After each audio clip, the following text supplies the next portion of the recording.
राम राम दोस्तों और मेरी माताएं बहनें, आशा है कि आप सभी के ऊपर बाबा नीम करोली जी की अपार कृपा होगी। आपके घर में सभी कुशल मंगल हो, यही मेरी प्रार्थना, यही मैं अर्जी लगाता हूँ बाबा नीम करोली जी के शरण में।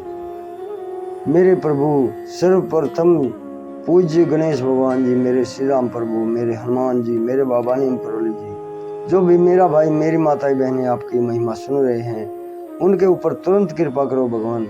उनके ऊपर सदैव कृपा दृष्टि बनाए रखें। उनके घर में सदैव कुशल मंगल हो, धन धान्य की बरसात होती रहे, कभी कोई कष्ट ना आवे, यही मेरी प्रार्थना। जय श्री राम, जय हनुमान जी, जय बाबा नीम करोली महाराज। दोस्तों और मेरी माताएं बहनें, आज मैं आपको हनुमान जी का व्रत, मंगलवार व्रत कथा सुनाता हूँ।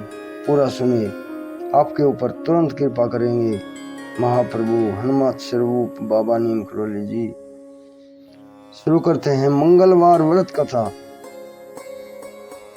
एक समय की बात है, एक ब्राह्मण दंपति की कोई संतान नहीं थी, जिस कारण वह बेहद दुखी थे। एक समय ब्राह्मण वन में हनुमान जी की पूजा के लिए गया। वहां उसने पूजा के साथ महावीर जी से एक पुत्र की कामना की। घर पर उसकी स्त्री भी पुत्र की प्राप्ति के लिए मंगल का व्रत रखती थी।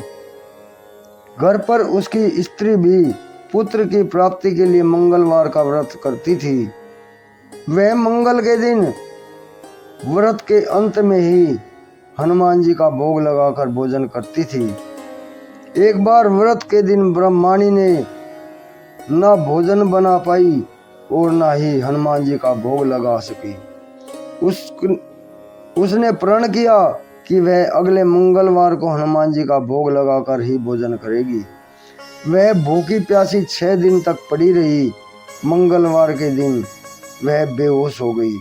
हनुमान जी उसकी निष्ठा और लगन को देखकर प्रसन्न हुए। उन्होंने आशीर्वाद स्वरूप ब्रह्माणी को एक पुत्र दिया और कहा कि यह तुम्हारी सेवा करेगा। बालक को पाकर ब्रह्माणी बहुत खुश हुई। उसने बालक का नाम मंगल रखा। कुछ समय बाद जब ब्राह्मण घर आया तो बालक को देखकर पूछा कि वह कौन है। पत्नी बोली कि मंगलवार का व्रत से प्रसन्न होकर हनुमान जी ने उसे यह बालक दिया है।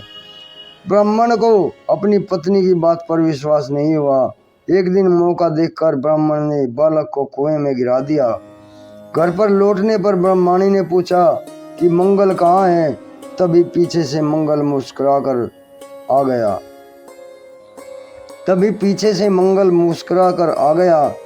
उसे वापस देखकर ब्राह्मण आश्चर्यचकित रह गया। रात को हनुमान जी ने उसे सपने में दर्शन दिए और बताया कि यह पुत्र उसे उन्होंने ही दिया है।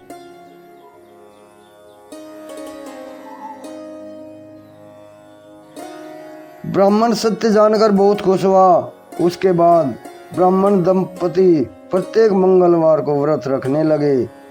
जो मनुष्य मंगलवार व्रत कथा को पढ़ता या सुनता है, वो नियम से व्रत रखते हैं, उसे हनुमान जी की कृपा से सब कष्ट दूर हो जाते हैं और सर्व सुख प्राप्त होता है। हनुमान जी की दया से वे सदैव प्रसन्न बने रहते हैं, सुख शांति पाते हैं। श्री हनुमान जी की जय हो। बाबा नीम करोली जी जय हो। जय राम, जय हनुमान। प्रभु राखो शरण। आगे भी शेयर करें मेरे भाई मेरे माताएं बहनें। आपके लिए कष्टहारी हो ये मंगलवार व्रत कथा संपूर्ण लाभदायक। जय हनुमान।